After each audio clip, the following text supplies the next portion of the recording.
Hello दोस्तों, आप लोगों को चौधरी स्टडी सेंटर में स्वागत है। आज के इस वीडियो में हम लोग कक्षा 10 सामाजिक विज्ञान और भारत में राष्ट्रवाद के कुछ महत्वपूर्ण क्वेश्चन देखते हैं। तो सबसे पहले जानिए कि राष्ट्रवाद क्या है। तो अपने देश के प्रति प्रेम भावना को ही राष्ट्रवाद कहता है। कि राष्ट्रवाद की भावना तब पनपती है जब लोग वे महसूस करते हैं कि वे एक ही राष्ट्र के अंग यानी कि अपने देश के प्रति प्रेम भावना ही राष्ट्रवाद कहलाता है। तो हमारा पहला नंबर क्वेश्चन देख लीजिए। महात्मा गांधी दक्षिण अफ्रीका से भारत कब लौटे। कब लौटे थे? 1915 में। अगर पूछेगा कि महात्मा गांधी दक्षिण अफ्रीका कब गए थे, तो ये गए थे 1893 में। कब गए थे? 1893 में महात्मा गांधी दक्षिण अफ्रीका गए थे और 1915 में महात्मा गांधी वहां से वापस आ गए।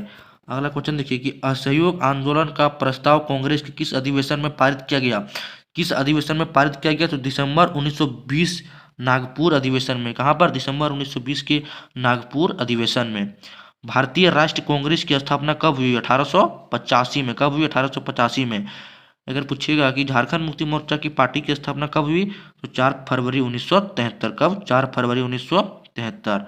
4 नंबर क्वेश्चन देखिए कि गांधी जी ने किस वर्ष बिहार के चंपारण इलाके का दौरा किया।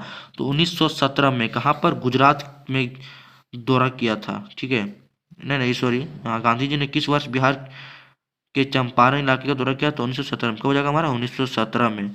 5 नंबर क्वेश्चन देखिए कि असहयोग आंदोलन के दौरान अवध में किसानों का नेतृत्व किसने किया? बाबा रामचंद्र। कौन? सन्यासी बाबा रामचंद्र, जो कि एक गिरमिटिया मजदूर रह चुके थे। जालियांवाला बाग हत्याकांड किस वर्ष हुआ? तो जालियांवाला बाग हत्याकांड हुआ था हमारा 1919 में। इसमें जनरल ओ डायर ने जनरल आर डायर को कहा कि जनरल वहां पर गोली चला।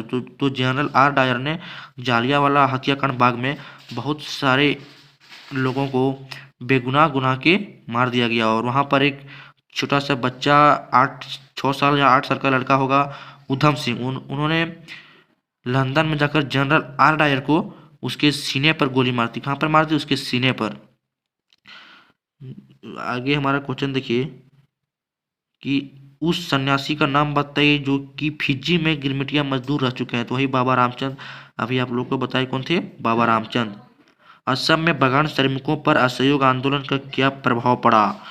वे बागानों को छोड़कर घर की ओर चल दिए। क्यों घर की ओर चल दिए? क्योंकि वहां पर उन लोगों को 5 साल तक रखा जाता था और घर आने नहीं दिया जाता था, इसलिए उन लोग बागान छोड़कर घर की ओर चल दिए।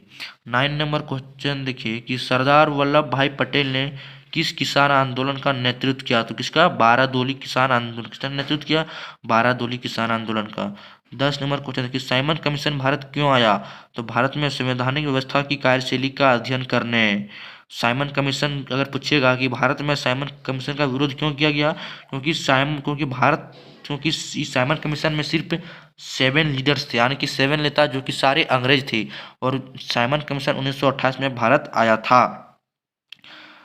लखनऊ समझौता किस वर्ष हुआ? ये 1916 में। कब हुआ था? 1916 में।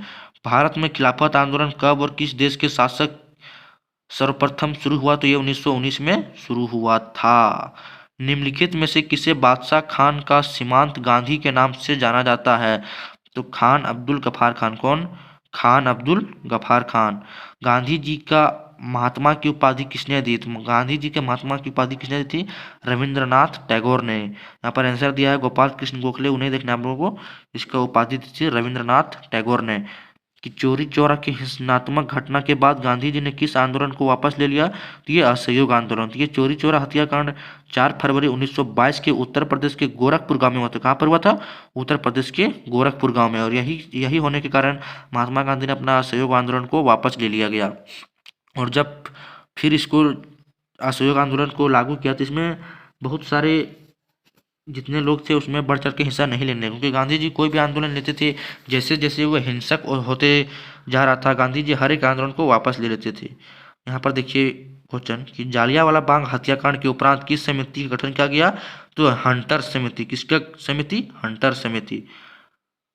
अब देखिए गांधी इरविन समझौता कब हुआ था? गांधी इरविन समझौता 5 मार्च 1931 में। ये गांधी इरविन समझौता आप लोग पढ़ लीजिएगा, नहीं पढ़े तो। गांधी इरविन समझौता कब हुआ था? 5 मार्च 1931 में। महात्मा गांधी ने नमक कानून भंग किया 6 अप्रैल 1930 में। कब किया? 6 अप्रैल 1930 में। दलितों के लिए अलग निर्वाचन क्षेत्र की मांग किसने की थी? तो डॉक्टर भीमराव अंबेडकर ने। और डॉक्टर भीमराव अंबेडकर और महात्मा गांधी के बीच हस्तांतरण हुआ, जिसे पुना पैक्ट समझौता के नाम से जाना जाता है। क्या जाना जाता है? पुना पैक्ट समझौता। ये हुआ था हमारा 1932 में। कब? सितंबर 1932 में ये हुआ था। डॉक्टर भीमराव अंबेडकर और महात्मा गांधी के बीच पुना पैक्ट समझौता। हिंद स्वराज नामक पुस्तक की रचना किसने की? तो महात्मा गांधी ने। ये सब आसान क्वेश्चन है, ये सब एक दो क्वेश्चन को छोड़ना नहीं, सब एग्जाम में हमेशा पूछ देता है। अगला क्वेश्चन देखिए कि पूर्ण स्वराज की मांग कांग्रेस के किस अधिवेशन में स्वीकार किया गया? ये लाहौर अधिवेशन में इसको स्वीकार किया गया। प्रथम गोलमेज सम्मेलन का आयोजन कब और कहाँ हुआ? तो ये हुआ था 1930 के लंदन में। कहाँ? 1930 के लंदन में। अगला क्वेश्चन देखिए हमारा कि भारत छोड़ो आंदोलन कब हुआ था? इसका ये हुआ था 1942 में। कब? 1942 में। देखिए, स्वतंत्रता मेरा जन्मसिद्ध अधिकार है और मैं इसे लेकर रहूंगा, यह नारा किसने दिया था? बाल गंगाधर तिलक। किसने? बाल गंगाधर तिलक। करो या मरो का नारा किसने दिया था? तो महात्मा गांधी ने। किसने दिया था? महात्मा गांधी ने। ये हमारा चैप्टर 2 का ऑब्जेक्टिव क्वेश्चन हो गया। और हम आशा के साथ आप लोगों को कह देते हैं कि इससे बाहर ऑब्जेक्टिव क्वेश्चन इससे कुछ नहीं आएगा। पक्का गारंटी के साथ आप लोग इस सब क्वेश्चन को दिमाग में रखिएगा, तो इससे बाहर एग्जाम में कुछ नहीं पूछ